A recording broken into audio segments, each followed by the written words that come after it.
Hey, I'm Kevin. We recently bought a Gracell T500 portable power station to see if it would run our small portable fridge in the Rescue Wagon. Rescue Wagon is our 5x8 cargo camper conversion trailer that we designed to pull behind our Jeep. So it's something that we can kind of take off-road. It's light enough to pull with the Jeep. We can get in a lot of places, take it places we wouldn't normally be able to get a normal camper in.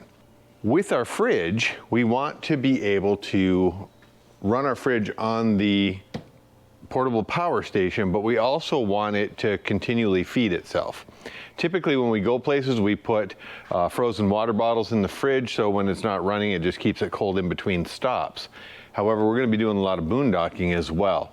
So we are going to install two 100-watt solar panels on the top that will come in, and they'll actually just have the connectors that connect to this, that plug in to the power station. And the cool thing about the power station is it can actually charge while it's running the fridge. So the whole idea is that as we're driving down the road, the T500 is being replenished with power as it's supplying power to the fridge, so we don't have to worry about keeping our food cold. We purchased two 100-watt solar panels, the flexible type that came in a pack that we got from Amazon. You can see that on our website at www.befreebenson.com. If you forget that, there's a link in the description below to our website. We also purchased a little box that will cover the wires on the outside of the camper as I bring them in. And then I had to order two additional ends like this for the wires when they go through to connect to these. So the solar panel comes with the regular wires, the wires to connect them together to make the two individual 100-watt solar panels into a 200-watt line. But then I needed two additional ends to connect to this, which connects to the T500. All right, so what I'm going to do is I'm going to clean this off with some brake cleaner. I don't have any acetone left, so I'm going to use this. This works pretty good as well. I am also going to dry some of this. There's a little bit of water on the roof, so I'm going to dry it off with a towel first.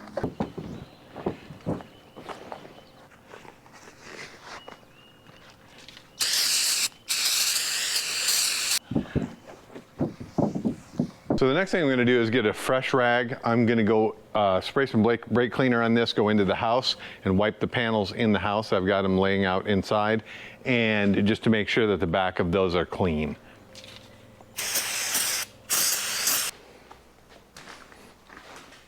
So I'm going to be using the industrial strength Velcro. I think this is a 10-pound stuff. Believe me, when you try to pull it apart, you realize just how strong it is. So what I'm doing right now is, because I have a finite amount, I'm actually cutting it down the middle to make sure that I have plenty, and I'm using a razor blade to do that. And I'm doing it on a cutting board because normally I'd use some wood, but I don't have any wood right now, so I'm actually using a cutting board to keep it from going through the table. But basically just cutting it down the middle so I can double the amount that I have. All right, so what I think I'm going to do here so far is do some strips going across like this. 1, 2, 3, and 4. And I should have enough in here to do that. So that what I'll do is I'll place them on here first. This is kind of a slippery plastic, so I'm curious to see how well this Velcro is going to actually connect to this. So hopefully it does pretty well. And then the stuff that we'll end up using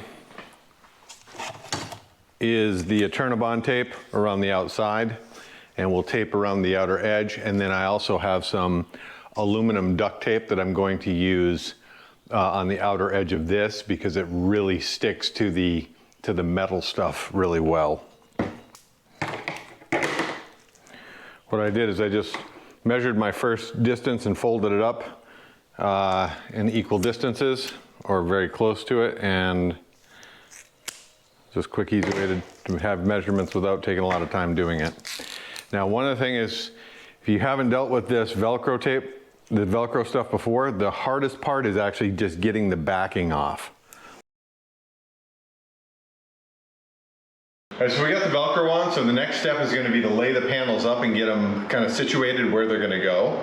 And then we'll peel off the Velcro and we'll stick them down with the Velcro. Then we'll worry about the kind of where the lines are going and getting them taped down around the outer edge.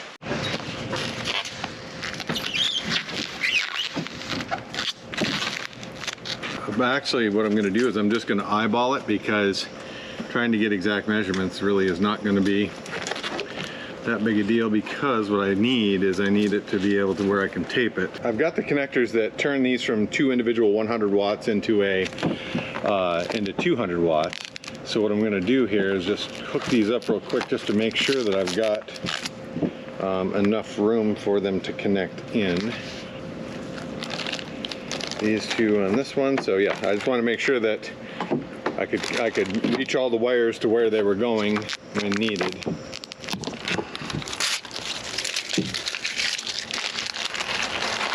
Okay, so now what I'm going to do is I'm going to try to line this up, bring it down and stick it on without creating too much of a ruckus here. So, problem is when you're working on a ladder, you don't have a whole lot of leeway as far as where you're at.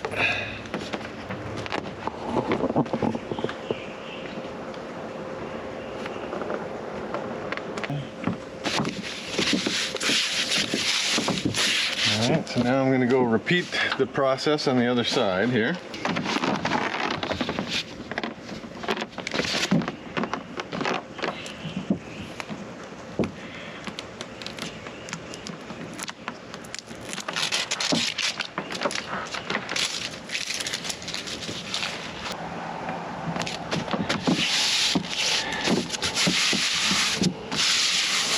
Now what I'm going to do, there's a protective film that's on these. I'm going to peel off the protective film, but I am going to lay the white thing back on because I don't want them generating electricity if I can help it. Likes to stick around these grommets. Okay, I've got the Eternabond tape, so what I'm going to do is I'm going to cut it in pieces of 24, I believe. I'm gonna have to check my measurement. I measured up there. I think it's 24 and by 48. So I'll do 2 pieces at 24 and 2 pieces at 48. And this is gonna be used to tape down the panels. It's actually 24 by 46. So I'll do 2 pieces at 20, actually 4 pieces at 24. And then 4 pieces at 46. Okay, so what I'm gonna do is I'm gonna tape down this back panel here. Trying to tape down over the edge, but not onto the actual solar panel stuff. There's a little line there that I'm going to try and stay within. So what I'm going to do is get up in here, try to keep the tape stretched as I come along.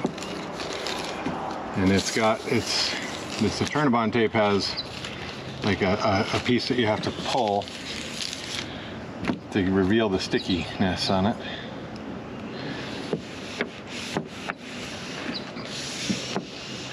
This one's a little bit longer on this side, so I'm just going to trim it.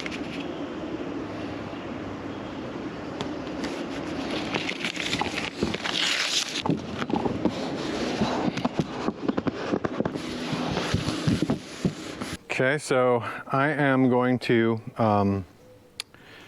lay this down here because I need to cut around this little piece right here because I want the tape to come up further this way. But I don't want it to go over that, so I just need to mark around that and basically cut across here. You can see I did it on this one already. Just cut around it just to make it easier to get around. The one thing you want to do before you do that though is know which side of your tape is down so that you cut it in the right spot when you lay it out and measure it.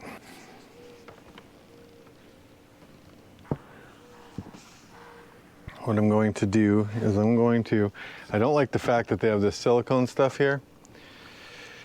So I'm not sure, what I really wanted to do was put some of the aluminum foil tape because it sticks to the metal part really, really well. I'm just not sure how well it sticks to the silicone stuff.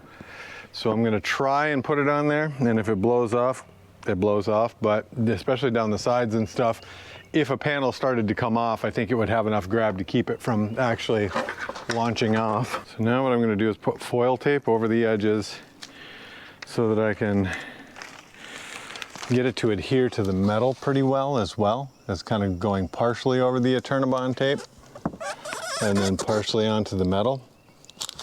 Because this stuff, once it sticks to metal, it sticks really, really well. And this is the foil Nashua tape that you can get online, Amazon, Home Depot, different places.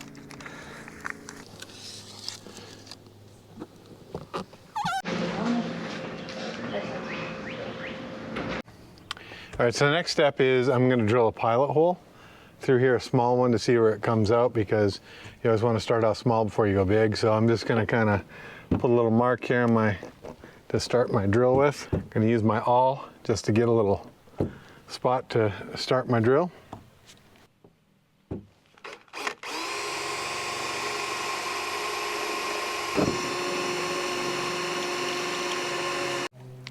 All right, so our pilot hole is good. So what I'm going to do now is I'm going to drill through the outside with this, and then I'll drill from the inside, because there's metal on the outside, there's metal on the inside. So I'll go through the outside with this, then I'll come from the inside out.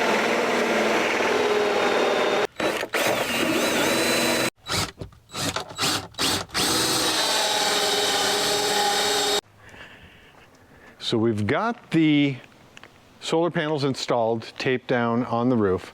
Now what we're going to do is use the supplied connectors to combine our positives and our negatives to run the lines down. So one thing I'm going to do is once I connect these, keeping track of making sure I know what one's positive, what one's negative, I'm going to probably use a little piece of tape, because once I get these connected, then I have to connect another connector to it.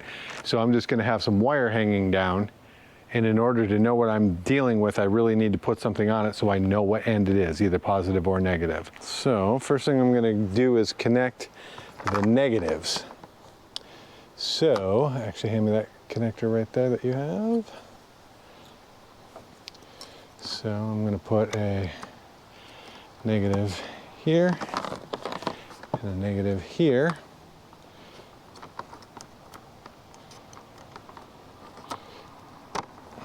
Okay, and then I'm going to connect these two positives. Now these cables I will eventually tape down up here, but right now I'm leaving them loose until I get everything through the inside and make sure I'm not restricting any kind of movement of the cables. Okay, so I'm connecting this cable in to my negative. Hand me that tape real quick. And what I'm going to do is take a piece of tape,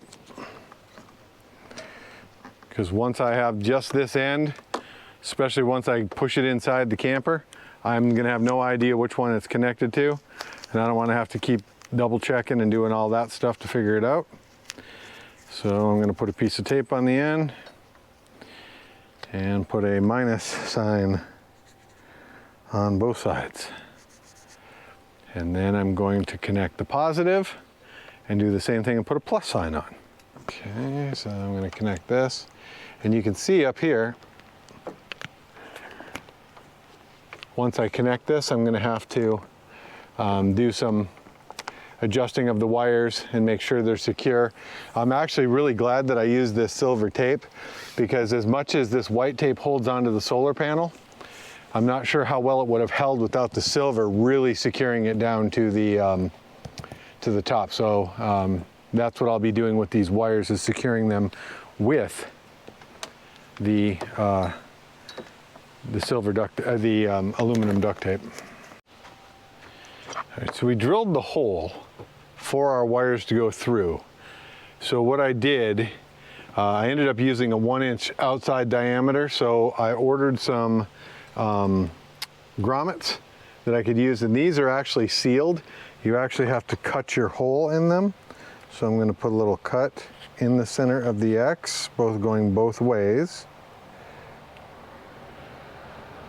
Doing that carefully not to, so that we can actually put the wire through that. Now what I'm going to do, I'm going to put my positive and my negative wires through this.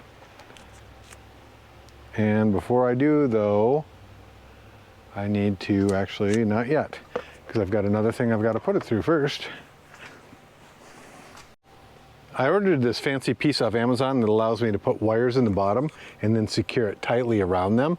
So what I'm going to do is I'm going to put a rubber grommet in this hole that the wires go through, and then I'm going to mount this over top. So I need to run my wires through this first and then through this and leave it hanging. I'm not going to secure it just yet. But one of the things I need to do is drill some holes through this for the screws that I'm going to use to adhere to the side. I will use butyl tape or possibly double-sided tape. I haven't made my mind up just yet, but I am going to drill 4 holes in this, 2 at the top, 1 on each bottom side, that will hold, that my self-tapping sheet metal screws will eventually go through. So the cool thing about this is you can feed these wires through, and when you tighten up these little nuts here on the bottom, it actually has little teeth that squeeze in and create a watertight seal on there, which is really, really neat. So I'm actually going to let this hang, and then I'm going to go through the grommet next. And again, I'm not sealing this stuff in just yet, because right now the whole goal is just to get this through the wall into the inside, figure out which slack goes where. Now I will put this grommet in right now in here just so it doesn't score the wires. And this has got a little ridge on the inside, so let me take my sunglasses off so I can see what I'm doing. Okay. Which is pretty good with that. So again, fishing these wires in, kind of in the same, about the same kind of, because eventually what I'm going to do is bring them down behind here a little bit over to this side. Bring a little bit more of this one back out. So I'm going to kind of put it over that just so it kind of holds it. Push those in the rest of the way. It's going to be something similar to that eventually. I'll pull it out a little bit so it doesn't scratch on the side. But that gives me kind of something to work with on the inside now. And I've got some length that's pretty good. Once I have it closer, then I'll actually start taping down the wires up top. One nice thing about coming down in behind here, I also have traction boards that go across this, so that will cover the wires that go through. And I'll also put a couple of little discs that adhere to the side that I can zip tie these wires to. So let's go look on the inside and see what it is on the inside now. Here's the wires that we have coming in. It's kind of my desire to cut them like this and have the connectors just that go behind a little box we keep up here, and then taking the additional wire that we have and creating some additional extension cords that will go down to our box. The reason I want to do that is I don't want long wires in here dangling around all the time. If I'm not using it, I want it to be a little more compact up in this area. So my next goal now is, now that I'm looking at this, I think I'm going to go back up top and get some wires in place where I think I want them to be, kind of running it down, so that when I cut these wires off in here, I have them in a very close proximity to the real length that they need to be. Okay, so what I'm going to do is I'm going to be putting some pieces of tape in place.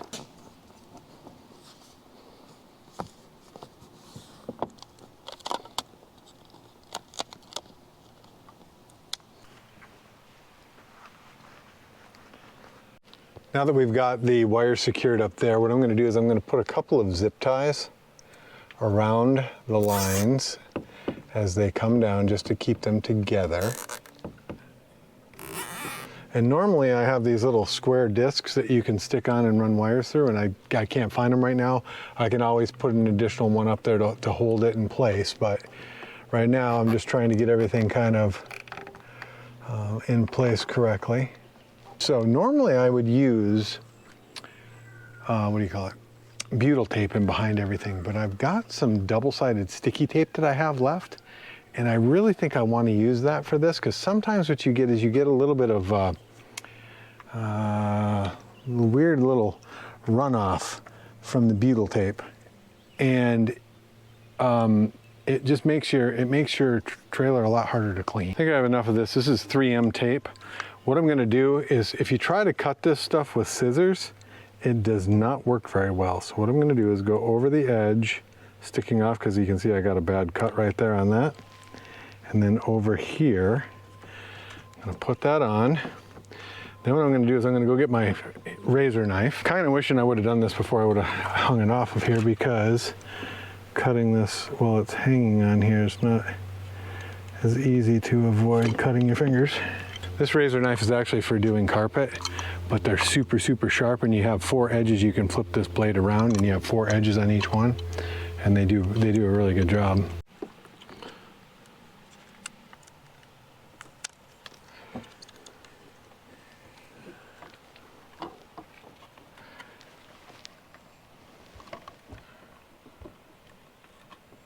Okay, so I'm using a 5/8 self-tapping sheet metal screw with a rounded head, Phillips.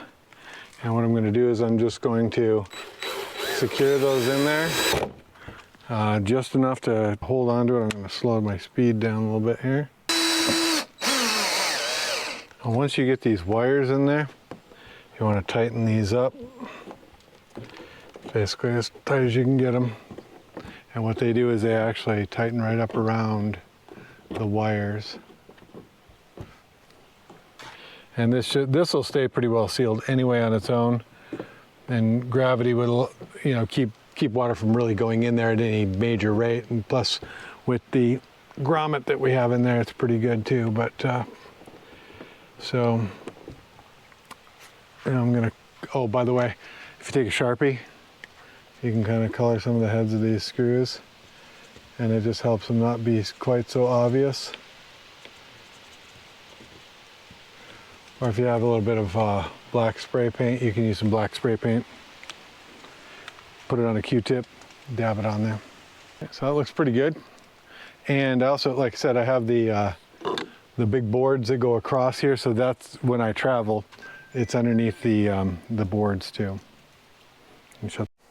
Okay, so now what I'm going to do is I'm going to run these wires inside through the grommet so that I can put the grommet up in here and plug that into place.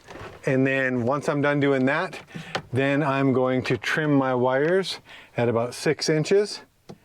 And then I'll show you how we make the cables in just a minute. So to make sure I don't get shocked as I'm putting ends on these, I've gone ahead and unhooked the wires from the solar panel so I won't get lit up.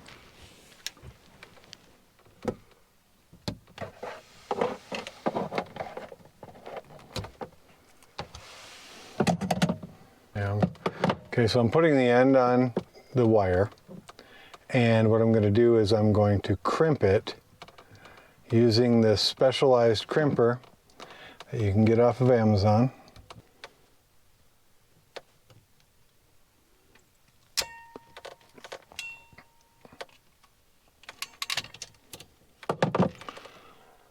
This is the solar, I think they're called NC4 connectors. So that's my positive.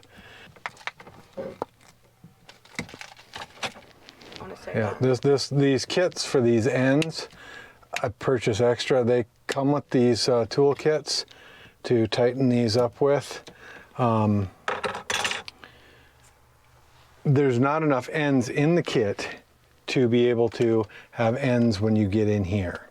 So that's why I had to purchase additional ones, but I got like 6 of them for a pretty cheap price, so that's why I'm going to make some extension cords too with them.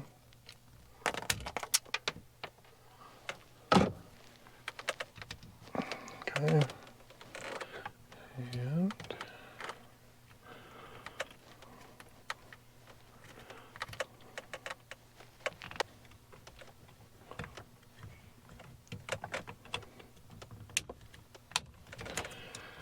So the smaller one goes in the negative and the larger end goes in the positive. So now what we're going to do, and we're going to create some extension cables. These will just kind of hang here behind my little basket, and I'm going to create some extension cables that will go down to where we're going to put our box. So that's the next thing. We really need to kind of figure out, hey, where do we want this box to ride while we're driving? Most likely I'm thinking on the floor in front of the fridge, where then we can plug in the fridge. Have a little extension cord that plugs it in. However, we might want it in here, we might want it down here. So we got to play with the box for a second and kind of figure out where we want to put it. So we decided, actually, after we stuck it up here, that we're probably going to have just some kind of, this is a stud right here. We could put a screw here or over here to hold this in place. We could put some type of piece across here to hold this in place while we travel. But we're just going to leave it where it is. So, but we can just, because while we're traveling, we can just plug it in right there. You can see it's actually charging right now. All right, so we are now at 100%. One thing that's interesting though is if you're not pretty much in direct sunlight, they don't really, it's not like they just kind of pick up ambient light and create energy. Even though they're putting out some energy, really for it to charge something like this, it has to be more direct sunlight. So that was interesting to me. We've got it all hooked up. We decided that we're going to mount it up here. I did make some additional cables out of the ends to extend down so we can have it on the floor if need be, or somewhere else if we need it to be. But I am super tickled because now I'm going to be able to charge this while this is running my fridge simultaneously, which is just a game changer. No more having to put frozen water bottles in here to help keep it cold like a cooler while we're going down the road. Now it will actually stay cool the way it's supposed to while we're going down the road. So that really does kind of change the game when it comes to having food on the road. If you like this video, go ahead and give us a thumbs up. And also, we'd love it if you'd subscribe to our channel.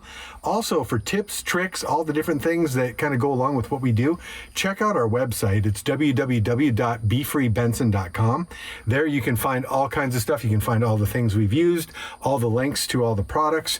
So it's really kind of a plethora of information, not only for this project, but for a bunch of other projects that we've done prior. And as always, doing things yourself, stepping outside the box, allows you to be free.